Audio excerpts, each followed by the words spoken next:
Mr. Hernandez, I really appreciate your presence here. We all know how busy and affluential you are. So it's a great privilege to have a lunch with you. Yes. You're welcome, Miss Green. I'm equally glad to be here. All right. I would like to tell you that anticipation has been high. A lot of people are over the air to hear your opinion on this wonderful topic. Sure. I remember when I was growing up. There were people I always anticipate to hear from them whenever they are privileged to speak to the public. Nowadays, there is this desperate attitude our youths have towards wealth. Most of them want to, make huge money as early as possible. Do you also have this attitude towards wealth while growing up? Sure. I had that. Even at my early 20s, it was outrageous. Nothing was in my head except how to get money flowing into my accounts consistently. So, it's not something unique to this generation. It's not something unique to our young ones.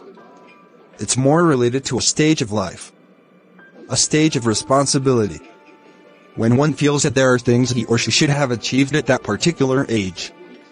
It is a stage when man sets the highest goal of his life. The truth is this. Anything you don't prioritize in and set goals around at your 20s would be very difficult to achieve in any other stage of your life. It's either you will not achieve that again, or you achieve it at your old age after a lot of struggles. All right.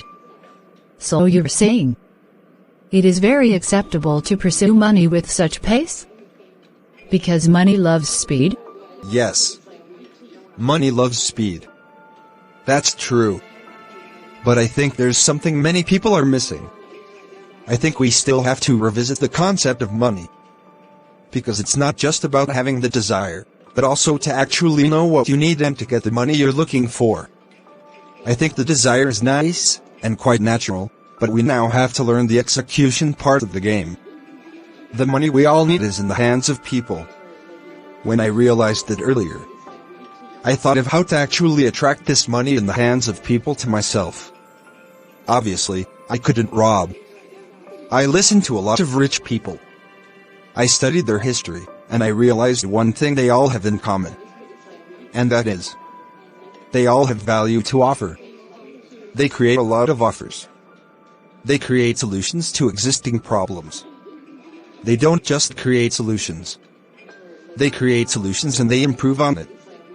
They create a lot of engagements around their niche. It was a challenge to me. I found out I didn't even have anything to offer.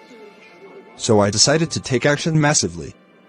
From my studies, I know creating wealth is never an easy goal, so I was ready for it. I know I am not going to quit until I see results. Now, I didn't just want to collect money, I wanted to create wealth. And that's what I followed. Good to hear this.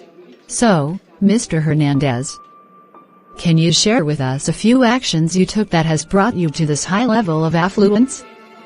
I think our audience would like to hear that. I'm not excluded either. All right. The first I did was to get a skill. I learned some skills, which I kept improving, even to this point of my life. I didn't learn all the skills all at a time.